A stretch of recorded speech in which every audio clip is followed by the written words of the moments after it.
Some secrets are buried deep beneath the Arizona soil, and some men will kill to keep them there forever.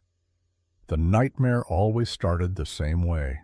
A gunshot echoing across the darkness, the smell of gunpowder thick in the cold night air, and his father's voice weak and fading, calling his name from the shadows near the barn. Colter Hayes jolted awake, his chest heaving, sweat dampening the rough cotton sheets. The first light of dawn was creeping through the window of his small cabin, painting the worn wooden walls in shades of amber and gold. He sat up slowly, running his hands through his dark hair, trying to shake the images from his mind. 3 years. It had been 3 years since that night. 3 years since he found his father bleeding out in the dirt, clutching at his chest, gasping for breath that wouldn't come. 3 years since James Hayes died without telling his son who pulled the trigger or why. Colter pushed himself out of bed and walked to the basin near the window. He splashed cold water on his face, letting it run down his neck and chest. Outside, the Arizona Territory was waking up. Red Mesa Ranch stretched before him in every direction, 350 acres of high desert grassland, bordered by red rock formations that glowed like fire when the sun hit them just right. This land had been in his family for 20 years. His father had built everything from nothing.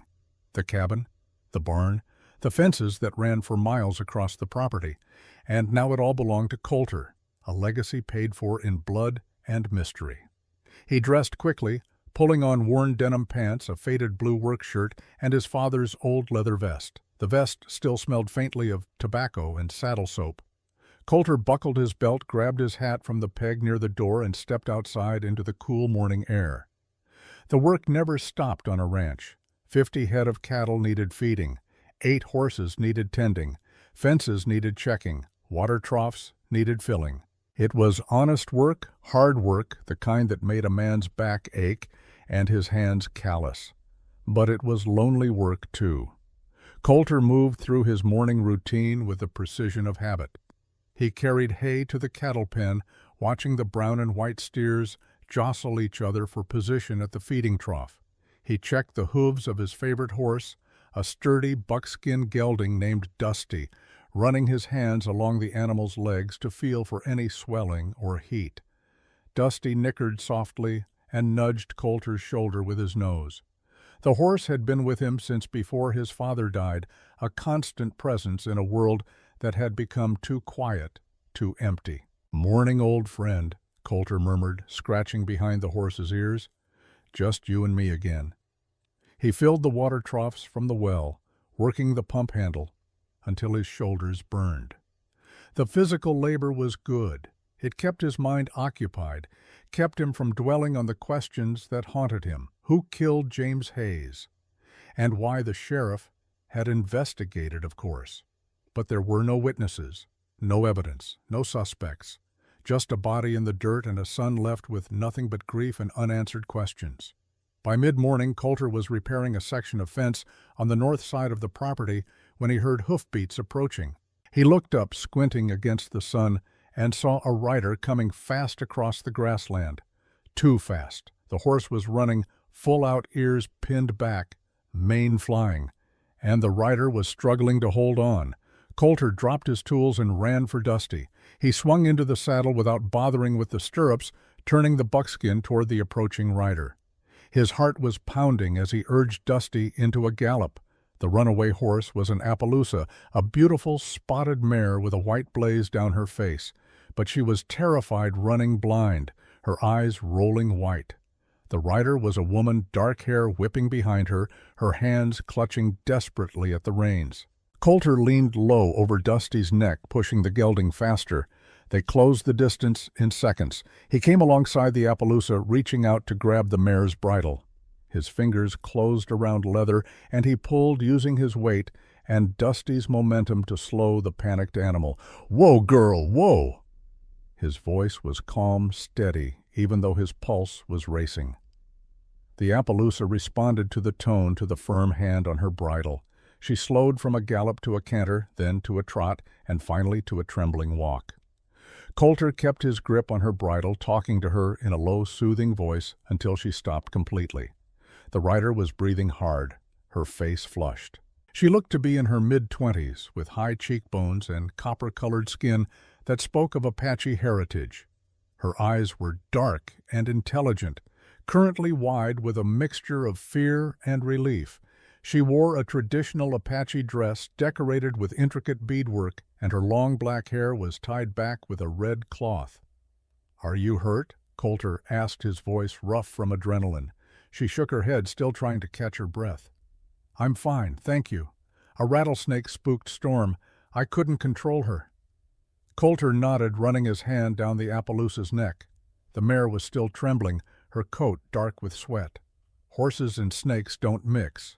You were lucky she didn't throw you." "Lucky you were here," the woman said. She managed a small smile. "I'm Aita Riverhawk." The name meant nothing to Coulter, but there was something in the way she said it, as if she expected him to recognize it. He studied her face, trying to place her, but came up empty. "Coulter Hayes," he replied, touching the brim of his hat. "My ranch starts just over that rise." Aida's expression changed. The relief faded, replaced by something more complex. Surprise, maybe, or recognition. Her dark eyes studied his face with sudden intensity.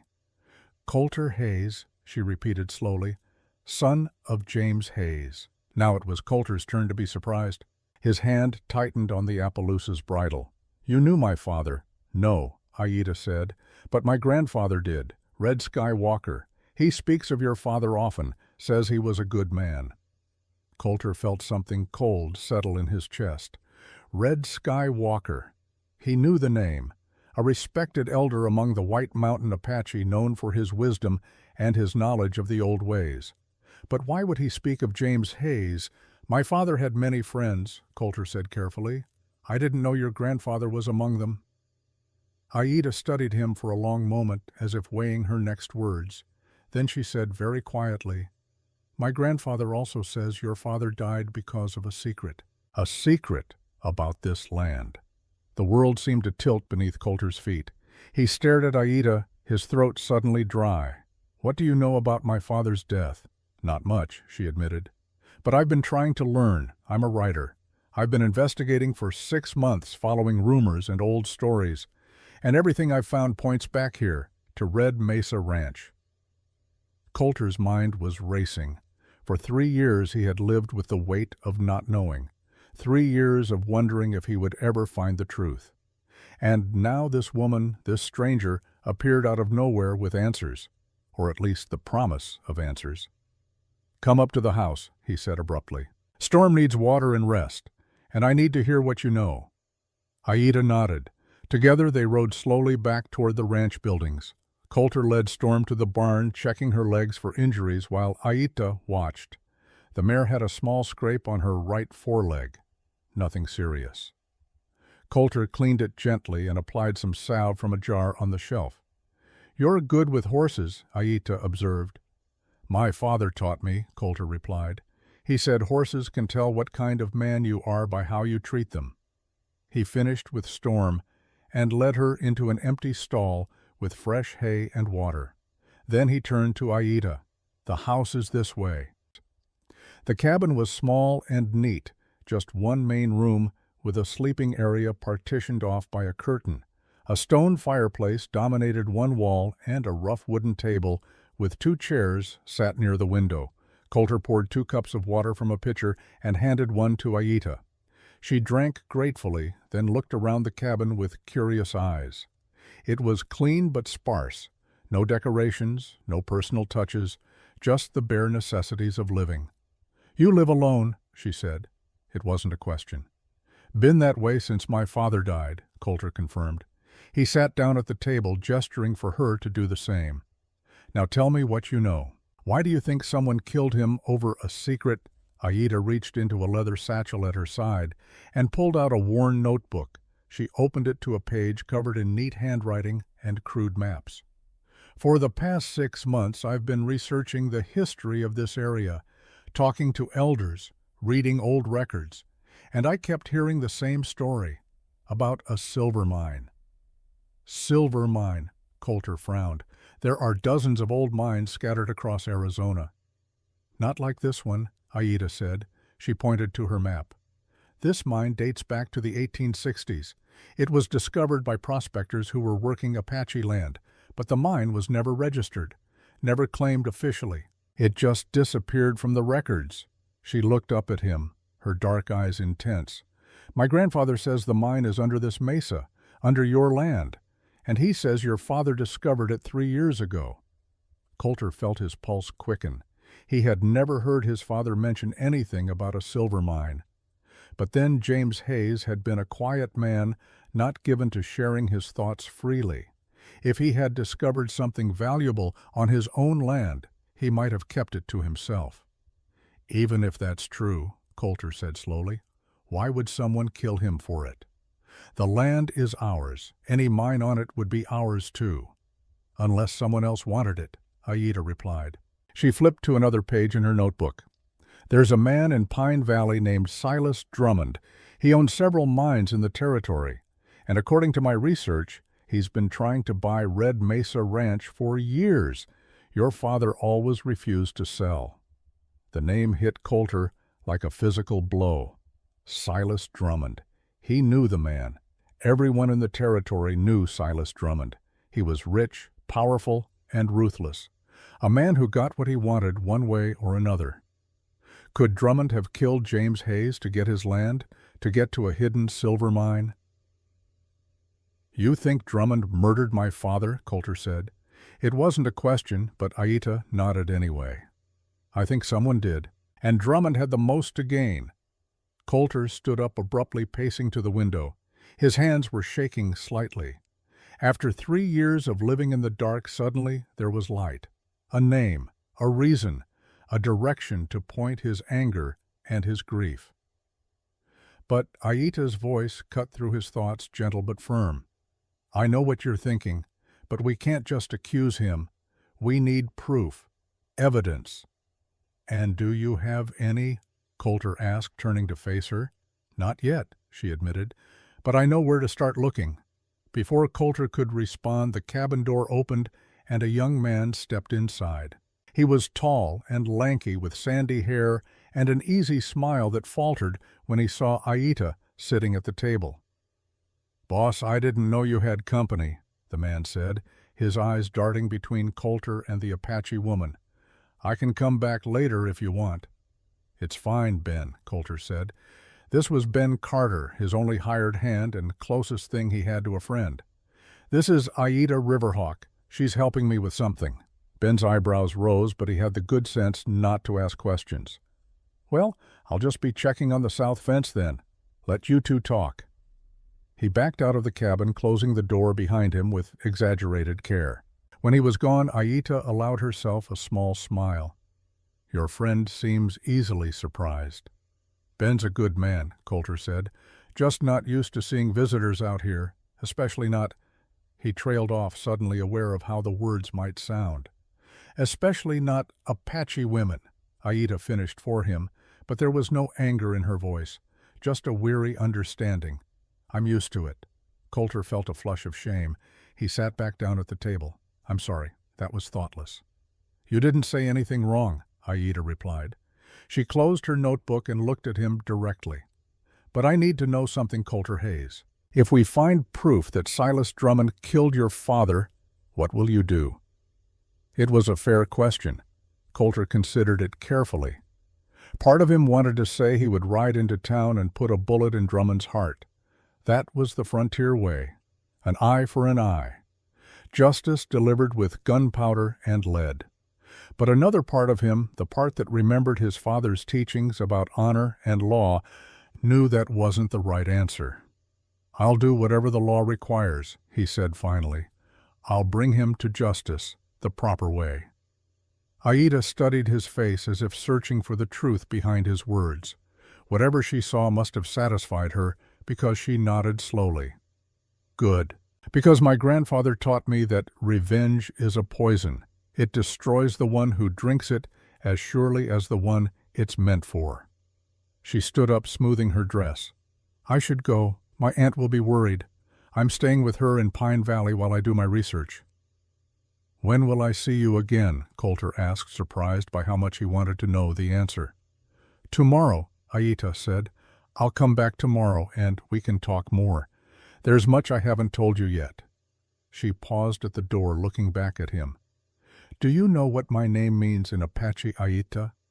Coulter shook his head. "First to dance," she said softly.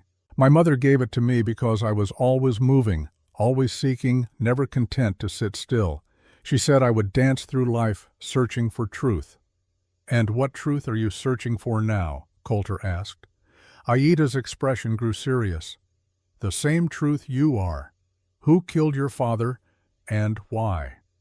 She left then, collecting Storm from the barn and riding away across the grassland at a much more controlled pace.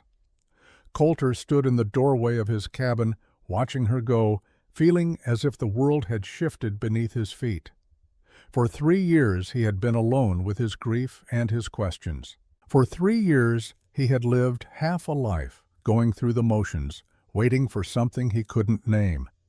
And now, in the space of an hour, everything had changed. He had a name, Silas Drummond. He had a reason, a hidden silver mine. And he had an ally, a dark-eyed Apache woman who seemed to see right through him. Coulter turned back into his cabin and walked to the fireplace. On the mantel sat a framed photograph of his father, one of the few possessions he truly treasured. James Hayes stared out from the photograph, his face weathered and strong, his eyes kind. "I'm going to find out what happened, Pa," Coulter said quietly. "I promise you that, whatever it takes." As the afternoon sun slanted through the windows, painting the cabin in gold and shadow, Coulter sat down at the table and tried to remember everything his father had told him in those final moments. The old man had been dying, blood spreading across his chest, his breath coming in wet gasps. But he had said something about a map, something about being careful. Coulter had always assumed his father was delirious, speaking nonsense as death approached. But now, with Aita's words echoing in his mind, he wondered if there had been meaning in those final words after all. A map. His father had mentioned a map. Coulter stood up and began searching the cabin with new purpose. He looked in drawers and cabinets, behind books and under floorboards, but he found nothing. No map, no hidden documents, nothing that might explain the mystery. Frustrated, he sat down on his bed and stared at the fireplace. Where would his father have hidden something important? Where would he have put something he wanted to keep safe? And then, like a whisper from the past, he remembered his mother. Elena Hayes had died when Coulter was 12 years old, taken by fever in the space of a week. She had been a gentle woman, always humming to herself as she worked, and her favorite place in the whole cabin had been the chair by the fireplace. She would sit there every evening mending clothes or knitting, while James read aloud from whatever book he could get his hands on. It was where she felt safe, where she felt home. Coulter walked slowly to the fireplace and knelt down. He ran his hands along the stones, feeling for anything unusual. And there on the left side near the bottom, one stone moved slightly under his touch. His heart hammering, Coulter worked the stone loose.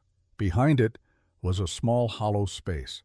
And inside that space was a leather pouch cracked with age. With trembling hands, Coulter pulled out the pouch and opened it. Inside was a folded piece of paper, yellowed and brittle. He unfolded it carefully. It was a map. Not a professional surveyor's map, but a hand-drawn sketch in his father's familiar handwriting. It showed the boundaries of Red Mesa Ranch. And in the center, marked with an X, was a spot labeled simply the mine. Coulter stared at the map, his mind reeling. It was real.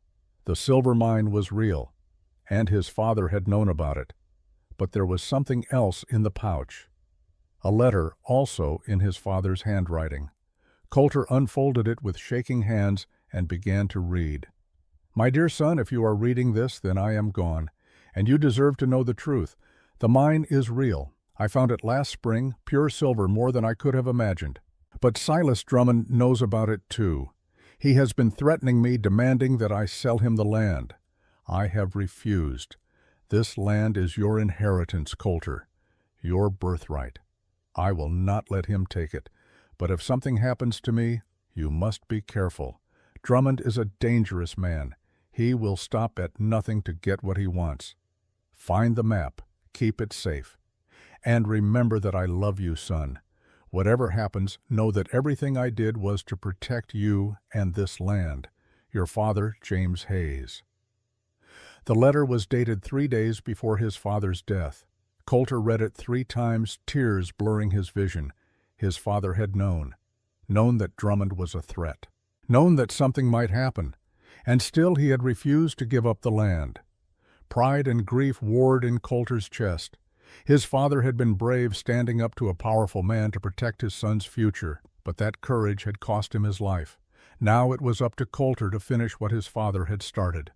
He folded the letter and map carefully and tucked them back into the leather pouch. Then he hid the pouch under his mattress. Tomorrow, when Aida returned, he would show her what he had found, and together they would bring Silas Drummond to justice. Outside, the sun was setting, painting the mesa in shades of crimson and gold. The land looked peaceful, beautiful even, but Coulter knew now that beneath that beauty lay secrets, secrets worth killing for. He stood at his window watching the last light fade from the sky and made a silent promise to his father's memory. This wasn't over. Not by a long shot. The hunt for truth had just begun. Dawn came slowly to Red Mesa Ranch, painting the desert sky in streaks of pink and orange. Coulter had barely slept. Every time he closed his eyes, he saw his father's handwriting on that letter, warning him about Silas Drummond, warning him to be careful. But careful had never brought justice to anyone. He dressed quickly, splashing cold water on his face from the basin. The leather pouch with the map and letter felt like it was burning a hole under his mattress. Physical proof that his father had been murdered, proof that Silas Drummond was responsible. But as Aida had said, suspicion wasn't enough. They needed evidence that would stand up in a court of law. Coulter fed the horses and checked the cattle, going through his morning routine by habit rather than conscious thought. His mind was elsewhere, planning, considering options. Ben arrived just after sunrise, whistling tunelessly as he approached the barn. "Morning, boss," Ben called out. "You look like you didn't sleep much." "Didn't," Coulter admitted. He hesitated, then added, "Ben, what do you know about Silas Drummond?" Ben's cheerful expression faded. He leaned against the barn door, crossing his arms. "No, he's richer than God and twice as mean. Why are you asking?" "Just curious," Coulter lied. But Ben wasn't fooled. He studied Coulter's face with shrewd eyes. "This got something to do with that Apache woman yesterday." Aida. Coulter didn't answer directly. Instead, he asked, "You ever hear rumors about Drummond, about how he got so rich?" "Plenty of rumors," Ben said slowly. "Folks say he's not particular about how he acquires mining claims. Some say he's run people off their land. Some say worse." He paused. "Why you thinking Drummond had something to do with your pa's death?" The direct question hung in the air between them. Coulter met Ben's gaze steadily. "I'm thinking a lot of things, and I'm thinking it might get dangerous." Ben pushed off from the barn door and squared his shoulders. "Then I reckon I'm staying close. Your pa gave me work when no one else would. I owe him, and I owe you." Something tight in Coulter's chest loosened. "Appreciate that, Ben." They worked in companionable silence for the next hour, but Coulter's attention kept drifting to the road that led from town. Aida had said she would come today. He found himself watching for the telltale dust cloud that would signal an approaching rider. It was nearly mid-morning when she finally appeared. Storm moved at an easy canter across the grassland Aida, sitting tall in the saddle. She wore different clothes today, a split riding skirt and a white blouse, more practical for traveling. But her long black hair still hung loose down her back, and her dark eyes still held that keen intelligence. Coulter walked out to meet her as she dismounted near the barn. "You're later than I expected." "I had to wait for my aunt to leave for the market," Aida explained. She asks too many questions about where I'm going and why. Does she know you're investigating my father's death? No one knows except you and me, Aida said, and I'd like to keep it that way. The fewer people who know what we're doing, the safer we'll be. Coulter nodded. I found something last night, something you need to see. He led her into the cabin and retrieved the leather pouch from its hiding place. Aida's eyes widened as he spread the map and letter on the table. She read the letter slowly, her finger tracing the words. When she finished, she looked up at him with an expression that mixed triumph and concern. This is exactly what we needed, she said, your father's own words stating that Drummond threatened him. Dated just days before his death. But it's not proof of murder, Coulter pointed out. A lawyer could argue that my father was mistaken, that Drummond never actually did anything. Which is why we need more, Aida agreed. She pulled out her notebook and opened it to a fresh page. We need to build a case. Facts, witnesses, evidence that connects Drummond directly to your father's death. Where do we start? Aida tapped her pen against her lips, thinking. Your father must have kept other papers, business records, correspondence, maybe a journal. If Drummond was pressuring him to sell, there might be letters or documents that prove it. Coulter shook his head. I've been through everything in this cabin a dozen times. There's nothing else. What about in town? Did your father have an office there? A bank box? No office. But he did have a bank account at Pine Valley Savings. Coulter paused. And my Aunt Maggie lives in town. She and my father were close. If he confided in anyone, it would have been her. Then that's where we start, Aida said decisively. She stood up, already moving toward the door. We ride to Pine Valley, talk to your aunt, check the bank, see what we can find. Hold on, Coulter said. Pine Valley is Drummond's territory. If we start asking questions, people will talk. Word will get back to him. Then we'll have to be careful, Aida replied. But we can't just sit here, Coulter. Every day that passes, the trail gets colder. Memories fade. Evidence disappears. She was right, and Coulter knew it. He grabbed his hat and the leather pouch. Ben, he called out the door, I'm heading into town. You're in charge till I get back. Ben appeared from the barn, wiping his hands on a rag. His gaze flickered between Coulter and Aida. You two be careful. And boss, take your gun.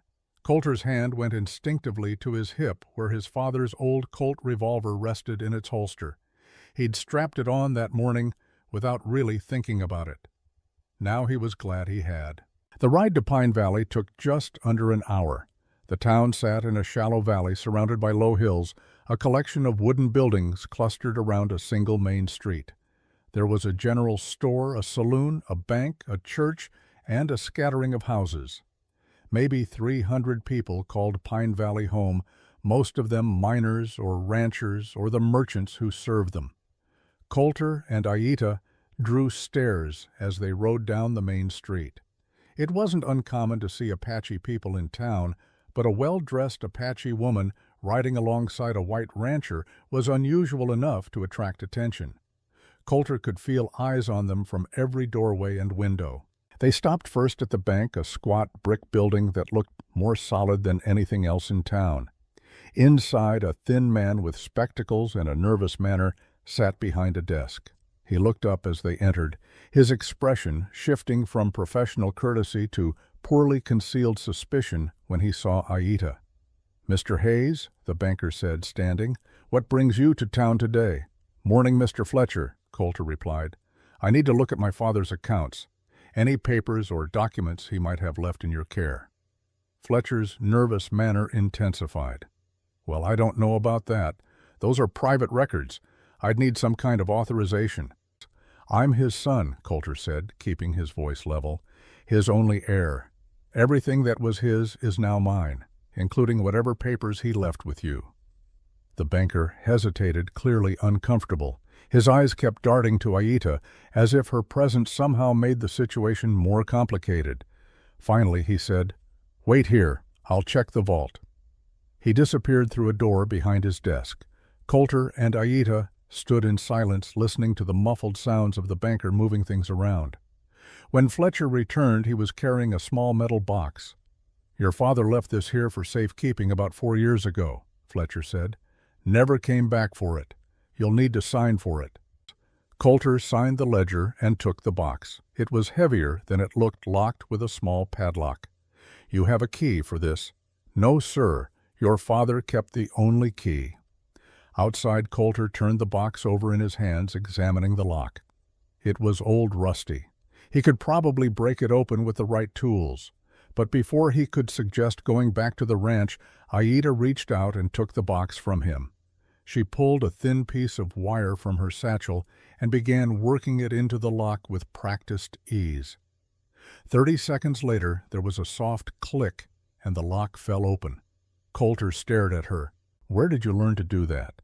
"My cousin taught me," Aida said with a slight smile. "He had a talent for getting into places he shouldn't be." Inside the box were papers, letters mostly, along with some legal documents and a leather-bound journal. Coulter rifled through them quickly, his heart sinking. Most of it was routine business correspondence, bills of sale for cattle, receipts for supplies. But then Aida pulled out a letter written on expensive paper sealed with red wax that had been broken. She read it quickly, her expression darkening. "Coulter," she said quietly, "you need to see this." The letter was dated 6 months before James Hayes died. It was short, written in an elegant hand. "Mr. Hayes, this is my final offer. $5,000 for Red Mesa Ranch and all mineral rights pertaining thereto.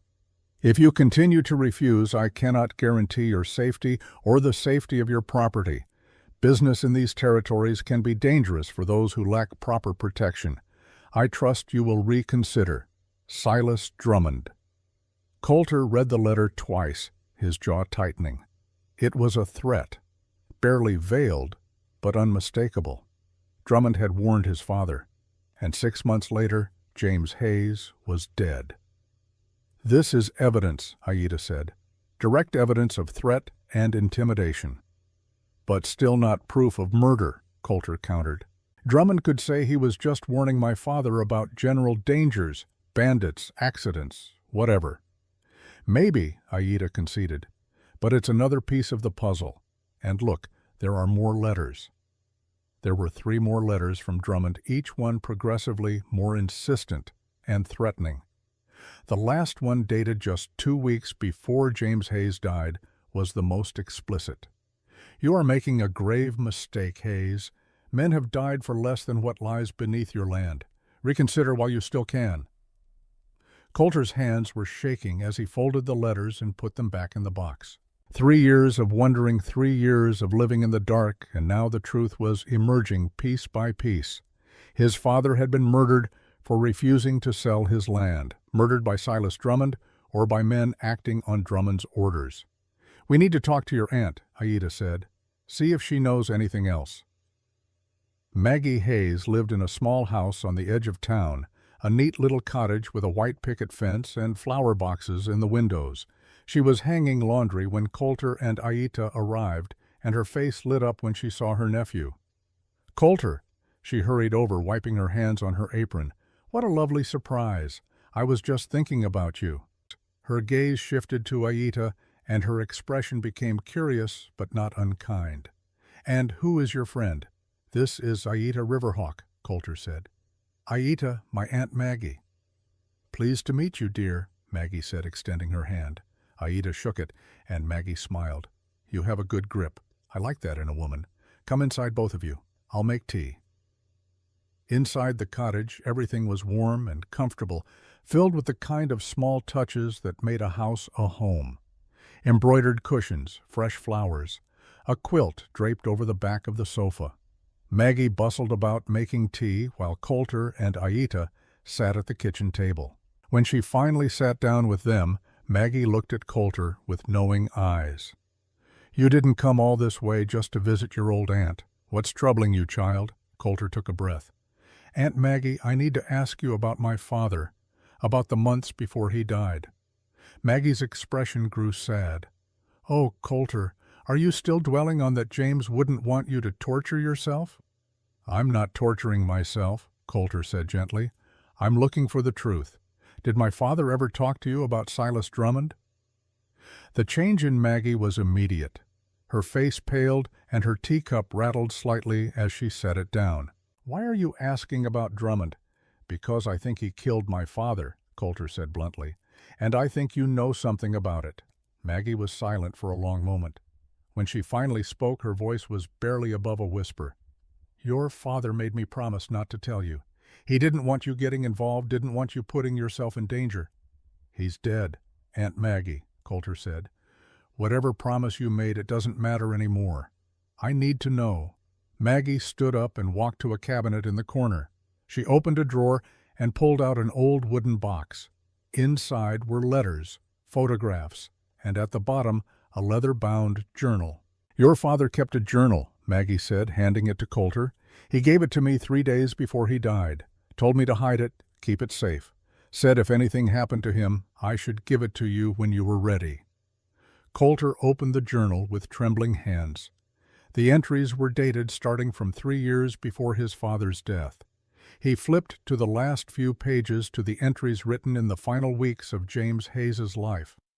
One entry dated 5 days before his death made Coulter's blood run cold.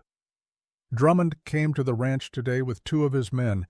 He didn't threaten me openly, but the message was clear. Sell or face the consequences. I told him this land belongs to Coulter, and I will not let a man like him take it. But I am afraid, not for myself, but for my son. If something happens to me, I pray Coulter will be wise enough to walk away.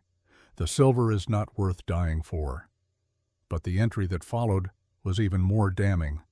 "I have decided to go to the marshal in Prescott. I will tell him everything about Drummond's threats, about the silver mine, about all of it. If I have the law on my side, perhaps Drummond will back down. I leave tomorrow at dawn." James Hayes never made it to Prescott. He died that night shot in the chest while tending to his horses. Coulter closed the journal, his vision blurred with tears. His father had tried to do the right thing, tried to get the law involved, and Drummond had silenced him before he could.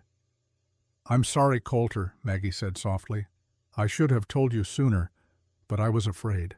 Afraid that if you knew, you'd go after Drummond and end up dead too." "You did what you thought was right," Coulter said. He looked at Aida. "But now we have what we need, letters threatening my father. A journal documenting those threats. Evidence that my father was going to the marshal the day he died." "It's enough to open an investigation," Aida agreed. "But we need to be smart about this. If we go to the local sheriff, he might be in Drummond's pocket. We need to go higher." "The territorial marshal," Coulter said. "Based in Prescott, just like my father planned." They talked for another hour, planning their next moves. Maggie insisted they stay for lunch, and over cold chicken and fresh bread, they refined their strategy.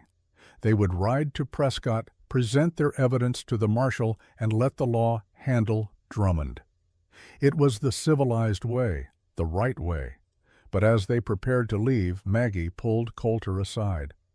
"Be careful, nephew. Drummond has eyes and ears everywhere. If he finds out what you're doing, he'll come for you just like he came for your father." "Let him come," Coulter said grimly. "I'm not running." They rode out of Pine Valley as the afternoon sun began its descent toward the western horizon. Coulter carried the metal box with the letters, and Aida had his father's journal safely tucked in her satchel. They had evidence. They had a plan. But as they crested the rise overlooking Red Mesa Ranch, Coulter saw something that made his heart sink. 2 men on horseback were waiting near his cabin, and from the way they sat, their saddles hard and ready, Coulter knew they weren't there for a friendly visit. "Drummond's men," he said quietly. Aida's hand went to the knife at her belt. What do we do? Coulter thought fast. They could turn around, ride back to town, go straight to the marshal. But that would mean abandoning Ben, leaving his friend alone and vulnerable. And it would mean letting Drummond's men search his cabin, possibly finding the map and destroying evidence. No, running wasn't an option. "We face them," Coulter said. He touched the Colt at his hip. "Together." They rode down the slope toward the cabin, Coulter's pulse hammering in his ears. This was it, the moment where everything would change, where the hunt for truth would turn into something more dangerous, something that might end in blood. The two men watched them approach with cold, calculating eyes. And Coulter knew with absolute certainty that before this day was over, someone was going to get hurt. The two men waiting by Coulter's cabin looked like what they were hired guns. One was tall and lean, with a scar running from his left eye to his jaw. The other was shorter but broader, built like a bull with a face that suggested he'd been in more than his share of fights. Coulter and Aida rode closer, moving at a steady pace that suggested confidence they didn't entirely feel. Coulter's hand rested casually near his Colt, ready, but not threatening. Not yet. The scarred man spoke first, his voice gravelly. "Coulter Hayes." "That's right," Coulter replied, reining Dusty to a stop about 20 feet away, close enough to talk, far enough to react if things went bad. "And you are—" "Names don't matter," the man said. "What matters is you got something that belongs to Mr. Drummond." "I don't have anything that belongs to Drummond," Coulter said evenly. "Everything on this property is mine." The bull-faced man spat into the dirt. "Mr. Drummond says otherwise. Says your daddy found something that rightfully belongs to him. A map, maybe, some papers." So Drummond knew.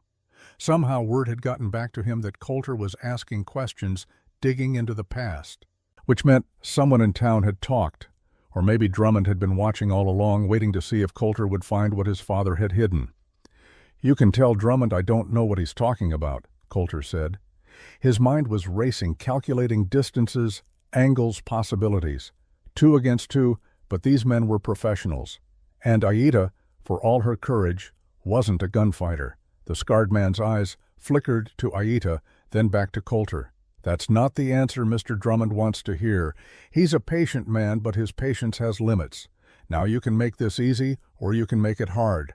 Either way, we're going to search that cabin." "No," Coulter said flatly. "You're not." The tension ratcheted up instantly.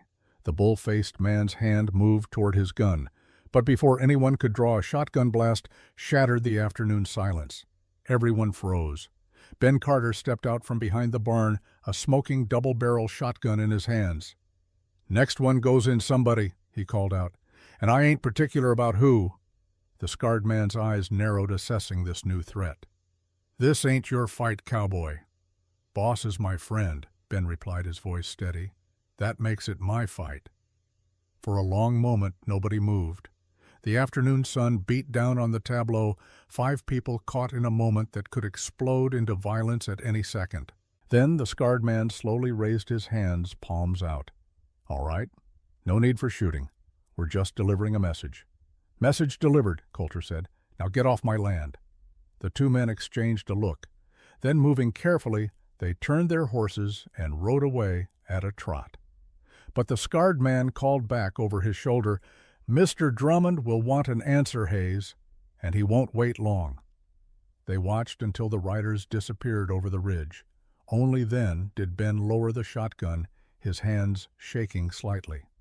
"Jesus, boss, what the hell was that about?" Coulter dismounted and helped Aida down from Storm. "That was Silas Drummond making his move.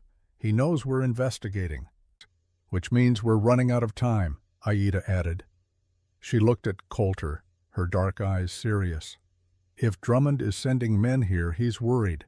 That means we're close to something he doesn't want found."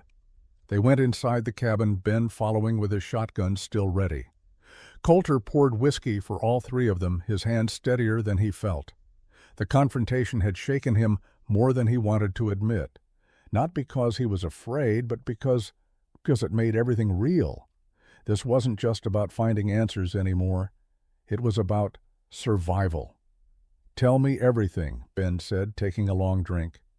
"And don't leave nothing out." So Coulter told him. About the silver mine, about his father's letters and journal, about the threats from Drummond.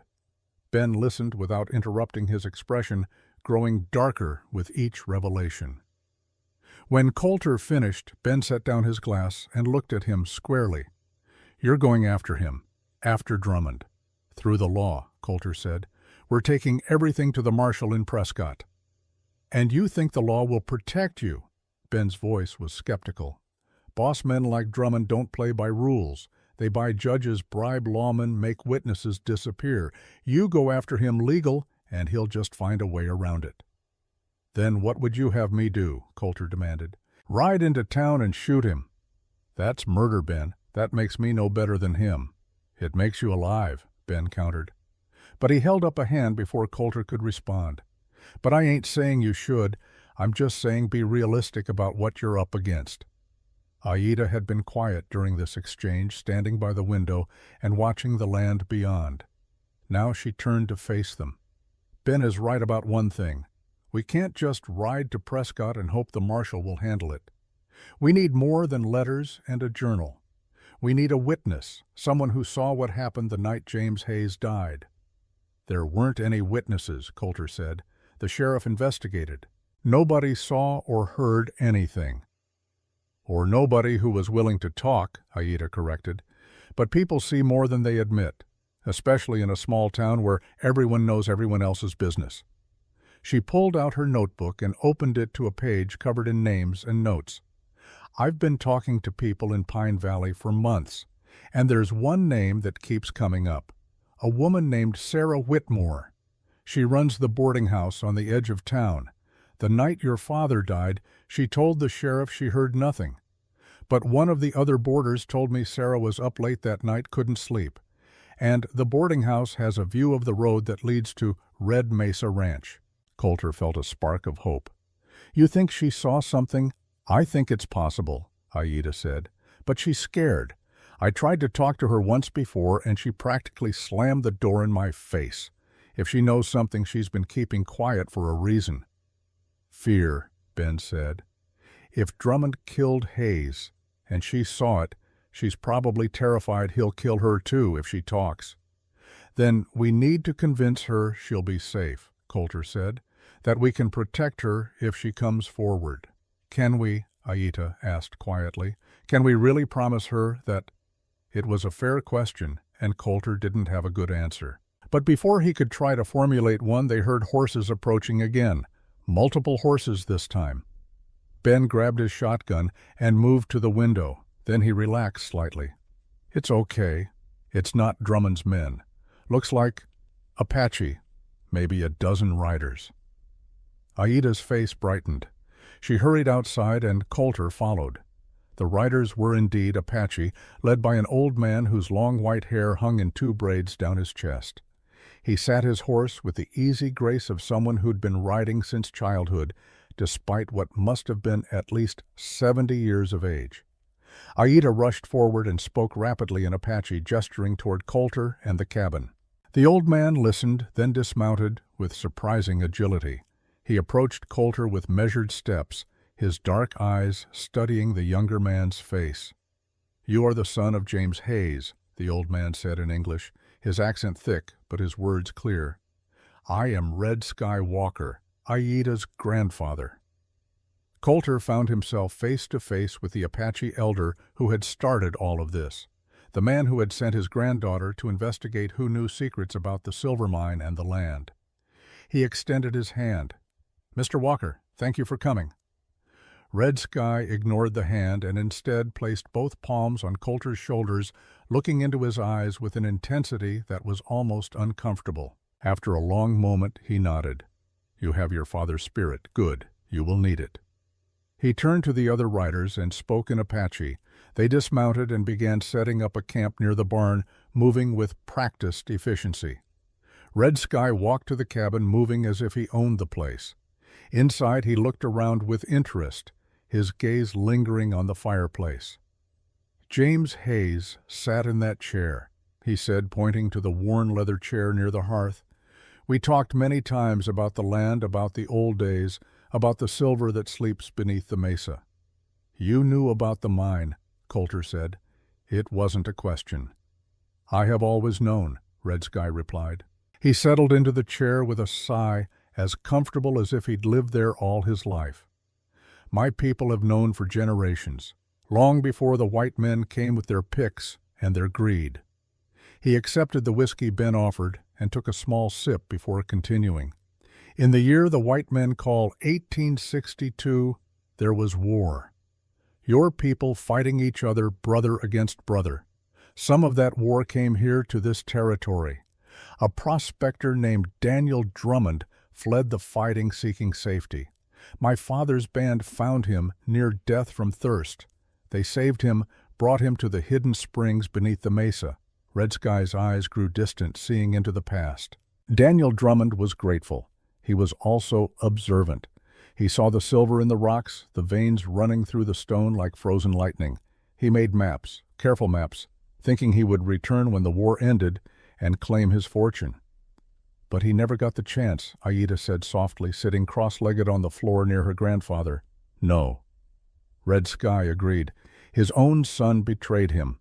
Silas Drummond's father, Marcus. Marcus wanted the maps, wanted the silver for himself. He killed Daniel in his sleep and took the maps. But my father saw this, saw the murder, saw the theft. He took the maps back and hid them in the sacred cave beneath the mesa. "And your people never told anyone?" Coulter asked. Red Sky looked at him with something like pity. "We told James Hayes, because he was a good man who treated my people with respect. We showed him the cave, showed him the silver, told him the history. We made him promise that if he used the silver, he would share it, use it to help both our peoples." "And my father agreed," Coulter said. "He did more than agree," Red Sky replied. "He swore an oath, a blood oath in the old way. He cut his palm and mine, and we mixed our blood over the silver. He became, in the eyes of my people, one of us, a brother." The revelation hit Coulter like a physical blow. His father bound by blood oath to the Apache. It explained so much. Why James Hayes had refused to sell despite Drummond's threats. Why he'd been willing to die rather than give up the land.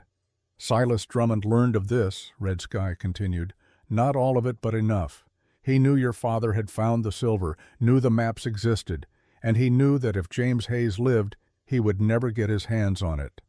"So he killed him," Coulter said flatly. "He ordered it done," Red Sky corrected. "Marcus Drummond killed with his own hands. Silas Drummond kills with money and hired guns. But the guilt is the same." Red Sky reached into a pouch at his belt and pulled out something wrapped in soft leather. He unfolded it carefully, revealing a piece of tanned hide covered in symbols and lines. Another map, older than the one James Hayes had drawn, marked with Apache pictographs. "This is the original map," Red Sky said. "Daniel Drummond drew it, but my father added our sacred markers, our warnings, our history. I give it to you now, Coulter Hayes, not because the silver is yours, but because the responsibility is yours. You are your father's son. His oath is now your oath." Coulter took the hide with trembling hands. The weight of it felt like more than just dried skin and faded ink. It felt like history, like destiny, like a burden he hadn't asked for, but couldn't refuse. "I don't know if I can keep that oath," he said honestly. "I don't know if I'm strong enough." "Your father had doubts too," Red Sky said, "but he found his strength when it mattered, as will you." The old man stood, signaling that the conversation was over. "My warriors will camp here tonight. Tomorrow we ride with you to find this woman, this Sarah Whitmore. She will speak the truth, or she will face the judgment of those she has wronged by her silence." After Red Sky left to join his people by the fire they'd built, Coulter sat staring at the two maps spread before him on the table. His father's careful sketch and the ancient Apache hide. Two pieces of the same puzzle separated by time, but connected by blood and betrayal. "You're not alone in this," Aida said quietly. She'd stayed behind when her grandfather left, standing close enough that Coulter could smell the sage and sweetgrass scent of her hair. "Whatever happens, we face it together." Coulter looked up at her, seeing not just a brave woman or a skilled investigator, but someone who understood what it meant to be caught between two worlds, someone who knew about duty and honor and the weight of promises made by those who came before. "Why are you helping me?" he asked. "Really, it's more than just investigating a story." Aida was quiet for a moment. Then she said, "Because my grandfather loved your father like a brother. Because the oath your father swore matters to my people. And because—" She hesitated, then met his eyes directly. Because I believe in justice. Real justice, not the kind that comes from a gun or a rope. The kind that comes from truth and courage and people standing together. That's a lot to believe in, Coulter said. Yes, Aida agreed. But someone has to. Outside, the sun was setting, painting the mesa in shades of crimson and gold. The Apache warriors sat around their fire, their voices rising and falling in songs that had been old when this land was young. And somewhere in Pine Valley, Silas Drummond was planning his next move, unaware that the net was slowly closing around him. Coulter stood and walked to the window, watching the darkness gather. Tomorrow they would ride to town. Tomorrow they would confront Sarah Whitmore and try to extract the truth she'd been hiding for 3 years. Tomorrow, the careful game of cat and mouse would escalate into something more dangerous. But tonight, for just a few hours, there was peace. The kind of peace that comes before a storm, fragile and precious and fleeting. Ben came in from checking the horses and poured himself another whiskey. "You know, this is crazy, right?" he said to no one in particular. "Going up against a man like Drummond, probably going to get us all killed." "Probably," Coulter agreed. "Well then," Ben raised his glass. "Here's to dying for something that matters." Aida picked up her own glass and touched it to Ben's, then to Coulter's. "To truth," she said. "To justice," Coulter added.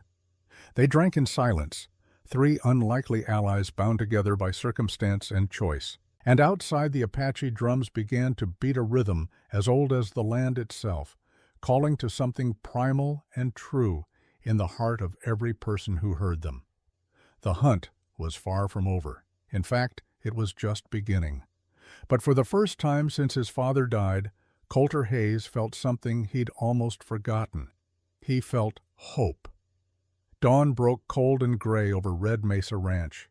Coulter woke to the sound of Apache voices outside, the warriors already preparing for the ride to Pine Valley. He dressed quickly, his muscles stiff from a restless night spent thinking about what lay ahead. Sarah Whitmore was their best hope for a witness. Maybe their only hope. If she refused to talk or if her testimony proved worthless, then all they had were letters and journals. Circumstantial evidence that a good lawyer could tear apart in minutes. Coulter stepped outside to find Red Sky Walker standing on a small rise facing east as the sun climbed above the horizon. The old man's lips moved silently, words in Apache that Coulter couldn't hear or understand. Prayer, maybe, or simply greeting the new day in the old way. When Red Sky finished, he turned and saw Coulter watching. "You slept poorly," the elder observed. It wasn't a question. "Hard to sleep when you know what's coming," Coulter admitted. "The hard thing and the right thing are often the same thing," Red Sky said. He walked down from the rise, moving with the careful dignity of age. "Today we will ask a frightened woman to be brave. We will ask her to risk her safety for justice. That is a hard thing. What if she refuses? Then we find another way." Red Sky replied simply, "There is always another way, but first we must try this one." Aida emerged from the barn where she'd slept among the hay bales, insisting she needed no special accommodation. Her hair was braided now, practical for riding, and she wore a leather vest over her blouse. She looked every inch the Apache woman. She was strong and capable. "Grandfather says we should take only a few riders," she told Coulter. "Too many Apache warriors riding into Pine Valley will cause panic. The people there are nervous enough without thinking they're under attack." "Smart," Coulter agreed. "Just you, me, Red Sky, and maybe 2 others. "And me," Ben added, walking up with his shotgun slung over his shoulder. "I know Sarah Whitmore. She used to make pies for the church socials. Good woman, just scared. Maybe seeing a familiar face will help." They selected 2 younger warriors to accompany them, both chosen for their calm demeanor and ability to speak English. By the time the sun was fully up, the 6 riders were heading toward Pine Valley at an easy canter. The ride took just over an hour. They entered town from the north, drawing immediate attention. People stopped on the boardwalks to stare. Curtains twitched in windows. A few men emerged from the saloon hands, resting on gun belts, watching the Apache riders with wary eyes. Coulter led them straight to the boarding house, a two-story wooden structure that had seen better days. Paint peeled from the siding, and one of the shutters hung crooked. But the front porch was swept clean, and flower boxes beneath the windows held bright geraniums. They dismounted and tied their horses to the rail. Red Sky and the two warriors stayed with the animals, while Coulter, Aita, and Ben approached the front door. Before Coulter could knock, the door swung open. Sarah Whitmore stood in the doorway, a woman in her mid-30s with tired eyes and graying hair pulled back in a tight bun. She wore a plain brown dress and an apron dusted with flour. Her gaze moved from Coulter to Ben to Aita, and something like fear flickered across her face. "Mr. Hayes," she said quietly, "I heard you were asking questions around town. Figured you'd get to me eventually, Mrs. Whitmore." Coulter removed his hat. "I need to talk to you about the night my father died." "I already told the sheriff everything I know," Sarah said, but her voice lacked conviction. "I didn't see nothing, didn't hear nothing." "That's not true," Aita said gently, "and we both know it." Sarah's hands twisted in her apron. She glanced past them to the street, checking to see who might be watching. "You shouldn't be here. It's not safe." "It's not safe for you to keep lying either," Coulter said. "Please, Mrs. Whitmore, my father deserves justice, and you're the only one who can help him get it." For a long moment Sarah stood frozen in the doorway. Then her shoulders sagged, and tears welled in her eyes. "Come inside, quickly before anyone sees."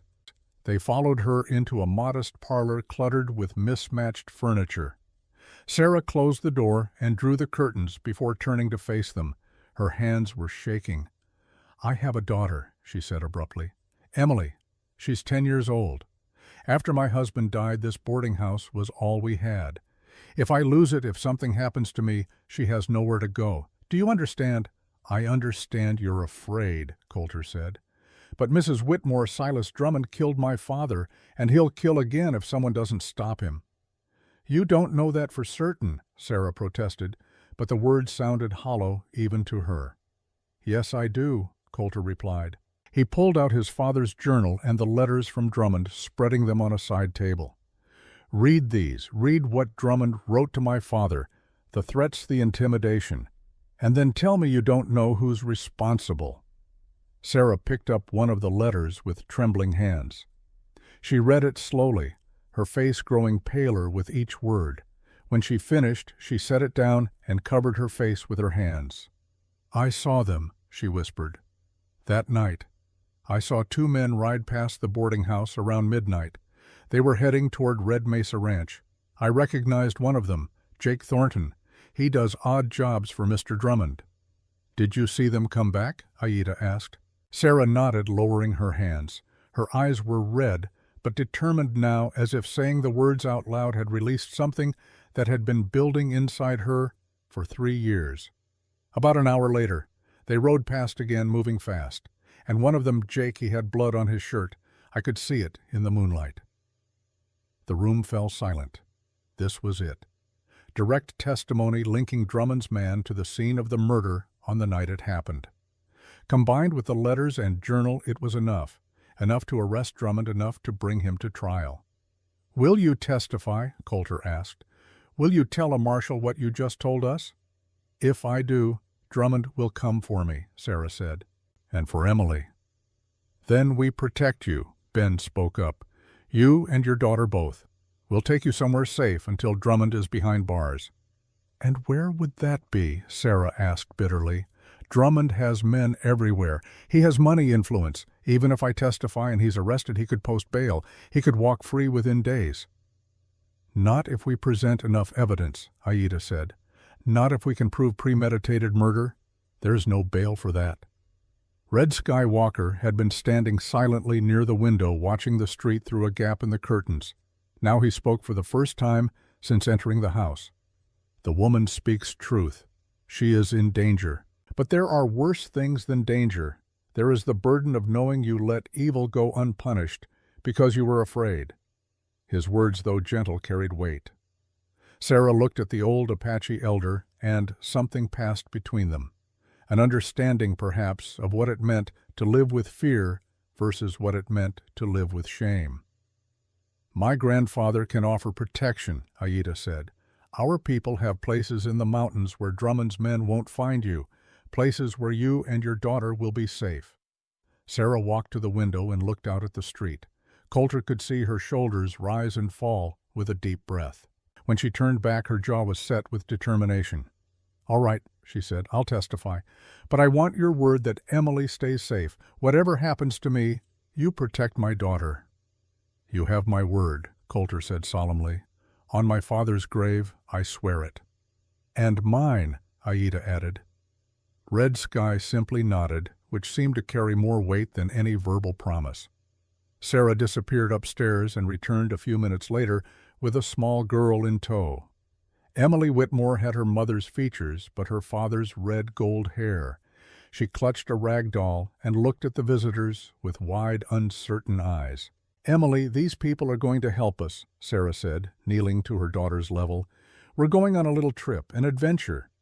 "Where are we going, Mama?" the girl asked. "Somewhere safe," Sarah replied. She looked up at Coulter. "When do we leave?" "Now," Coulter said. "Pack whatever you need. We ride within the hour." While Sarah and Emily gathered their belongings, Coulter stepped outside with Aida and Ben. The street was busier now, townspeople going about their morning business. But Coulter noticed a man standing across the street watching the boarding house with undisguised interest. He recognized the scarred face. One of the men who'd come to his ranch the day before. "We've been spotted," Coulter said quietly. Ben followed his gaze and cursed under his breath. "He'll report back to Drummond. We need to move fast." "Get the horses ready," Coulter ordered. "Aida, tell your grandfather what's happening. We may need to fight our way out of town." But even as he spoke, the scarred man was already moving, disappearing into the saloon. Coulter knew what would happen next. Word would spread. Drummond would be alerted. And men would come, probably armed, probably willing to do whatever it took to stop Sarah Whitmore from leaving Pine Valley. Sure enough, less than 5 minutes later, a group of men emerged from the saloon. 6 of them, all carrying rifles. They spread out across the street, blocking the route north out of town. The scarred man stood in the center, his hand resting on his gun. "Hayes," he called out, "Mr. Drummond wants a word with you, and with Mrs. Whitmore." "Mrs. Whitmore isn't going anywhere with you," Coulter called back. He stepped off the porch, putting himself between the gunman and the boarding house. Ben moved to his left, shotgun ready. The 2 Apache warriors fanned out to the right. Red Sky Walker walked calmly to stand beside Coulter, his weathered hands empty, but his presence commanding. "This woman is under our protection now," he said, his voice carrying clearly across the street. "Any man who touches her will answer to the White Mountain Apache." That gave the gunman pause. Starting a fight with Coulter Hayes was one thing. Starting a fight that could escalate into conflict with an entire Apache band was something else entirely. The scarred man hesitated, clearly uncertain. Then a new voice cut through the tension. "That's enough." Silas Drummond himself stepped out of the saloon, and Coulter got his first good look at the man who'd killed his father. Drummond was in his early 50s, tall and distinguished-looking, with silver hair and a neatly trimmed beard. He wore an expensive suit and carried a gold-headed walking cane that probably cost more than most men in Pine Valley made in a year. But it was his eyes that caught Coulter's attention. Cold, calculating eyes that assessed everything and everyone with the gaze of a predator. "Mr. Hayes," Drummond said pleasantly, as if they were meeting at a church social, "I believe there's been a misunderstanding. Mrs. Whitmore is a respected member of this community. She's free to go wherever she pleases." "Then you won't mind if she comes with us," Coulter replied. "Not at all," Drummond agreed. "Though I am curious why she would choose to leave her home and her business to ride off with strangers. Perhaps someone is coercing her, making threats." It was smoothly done, Coulter had to admit. Drummond was trying to turn the situation around, making it look like Coulter and the Apache were the villains. But before Coulter could respond, Sarah Whitmore stepped onto the porch, Emily beside her. Sarah was pale but composed, and when she spoke her voice was steady. "Nobody's forcing me, Mr. Drummond," she said clearly. "I'm leaving because I choose to. Because I have information about a murder, and I intend to share that information with the territorial marshal." The street went dead silent. Every eye turned to Sarah. Drummond's pleasant expression never changed, but something dark flickered in those cold eyes. "A murder," he repeated softly. "What murder would that be, Mrs. Whitmore?" "James Hayes," Sarah said. "I saw your man Jake Thornton ride past my house the night James Hayes was killed. I saw him come back an hour later with blood on his clothes, and I'm going to testify to that fact." Drummond stood very still. Then slowly he smiled. "Interesting. And you waited 3 years to come forward with this information. I wonder what a jury would think of that. I wonder if they'd believe a woman who suddenly remembered convenient details only after the son of the deceased started making accusations." "They'll believe her when they hear the rest of the evidence," Coulter said. "The letters you wrote to my father, his journal documenting your threats, the map showing the silver mine you wanted so badly. It all adds up, Drummond. You're finished." For just a moment the mask slipped. Drummond's face twisted with rage, and Coulter saw the real man beneath the civilized veneer. A man capable of murder, of ordering death, as casually as ordering dinner. But Drummond recovered quickly. He turned to his men. "Let them pass, Mrs. Whitmore is free to make whatever foolish choices she wants, but mark my words." He looked directly at Coulter. "The law works both ways, and I have lawyers who are very good at their jobs." It was a threat thinly veiled, but it was also a tactical retreat, and Coulter would take it. He helped Sarah and Emily onto one of the horses, Sarah riding behind one of the Apache warriors. Then they mounted up and rode slowly out of town, every nerve tensed for gunfire that never came. Only when they were a mile outside Pine Valley did Coulter allow himself to relax slightly. They'd done it. They had a witness. They had evidence. They had enough to take to the marshal and get Drummond arrested. But as they rode toward the mountains where Red Sky's people waited, Coulter couldn't shake the feeling that this was far from over. Men like Silas Drummond didn't go down easily. They fought back with every resource at their disposal, and Drummond had just been backed into a corner, which made him more dangerous than ever. Aida rode up beside Coulter, her expression troubled. "That was too easy," she said quietly. "He let us go." "I know," Coulter replied. "Question is why." "Because he's planning something," Ben said from Coulter's other side. "And whatever it is, it ain't going to be good for us." They rode on in silence, climbing into the foothills as the sun climbed toward noon. Behind them, Pine Valley disappeared from view, and somewhere in that town, Silas Drummond was making plans of his own. The game had changed. The stakes were higher now, and before this was over, blood would almost certainly be spilled. But there was no turning back, not any more. The path was set, and they would see it through to the end, whatever that end might be. The Apache camp in the mountains was hidden in a box canyon 3 hours' ride from Pine Valley. Steep rock walls provided natural protection on 3 sides, and a narrow entrance that could be easily defended made it nearly impregnable. A small stream ran through the canyon floor, providing fresh water, and scattered juniper trees offered shade. Sarah Whitmore and her daughter were given a wickiup near the center of the camp, one of the traditional Apache dwellings made from wooden poles covered with brush and canvas. Sarah looked overwhelmed by it all, but Emily seemed fascinated, peering out at the Apache women preparing food and tending fires. "She'll be safe here," Red Sky assured Coulter. "My warriors will guard this canyon. Drummond's men could not find it, even if they knew where to look." "How long until we can get to Prescott?" Coulter asked. The territorial marshal's office was 2 days' hard ride to the north across difficult terrain. "We leave at first light tomorrow," Aida said. She'd been checking the supplies they'd need for the journey. "You, me, Ben, and 2 warriors for protection. The rest will stay here to guard Sarah and Emily." "And the evidence," Coulter touched the leather satchel that held his father's journal, the letters from Drummond, and the 2 maps. "Stays with you at all times," Red Sky said. Those papers are the difference between justice and revenge. Lose them, and all you have is anger.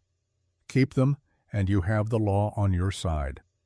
That night, as the camp settled into quiet, Coulter sat by a fire with Aida and Ben. The stars overhead were impossibly bright, undimmed by any town lights. The kind of sky that made a man feel small and large, at the same time insignificant, and yet part of something eternal. "You ever killed a man?" Ben asked suddenly, breaking the companionable silence. Coulter shook his head. "No, you once," Ben said quietly. "Claim jumper tried to shoot my partner in the back. I didn't think, just drew and fired. He died right there in the dirt." He stared into the flames. "I don't regret it. He needed killing. But I remember his face. Remember the way he looked at me when the bullet hit. Surprised, like he couldn't believe it was happening." "Why are you telling me this?" Coulter asked. "Because tomorrow or the day after, or sometime soon, you might have to make that choice," Ben replied. "Drummond won't go quiet. And when men like him feel cornered, they get desperate. Desperate men do desperate things." Aida spoke up, her voice thoughtful. "My grandfather says that violence is sometimes necessary, but it should never be easy. The moment killing becomes easy, you lose part of yourself." "Your grandfather is a wise man," Coulter said. "He's seen much death in his life," Aida replied. "The Apache have been fighting for survival for generations. Against the Spanish, against the Mexicans, against the Americans. We've learned that sometimes you must fight, but you should never forget the cost." They sat in silence for a while longer. Then Coulter said, "Thank you, both of you, for standing with me in this." "Where else would we be?" Ben asked with a slight smile. Aida didn't answer with words. She simply reached over and squeezed Coulter's hand, her fingers warm against his. The gesture lasted only a moment, but it conveyed more than any speech could have. They rode out at dawn, the six of them forming a small column as they headed north through mountain passes and high desert plains.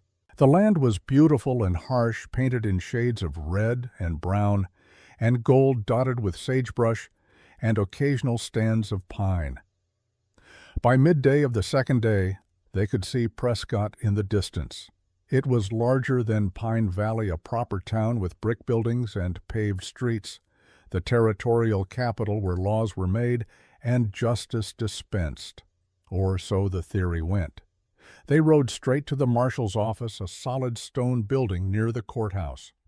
As they dismounted, Coulter felt his heart hammering.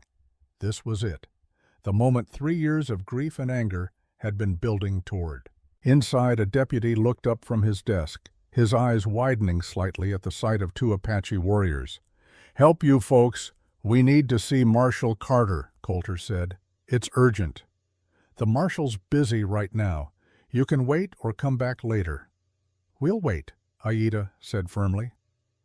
They'd been sitting in the small waiting area for maybe 10 minutes when the inner office door opened and a man stepped out. He was in his mid-40s, tall and lean with graying hair and keen blue eyes.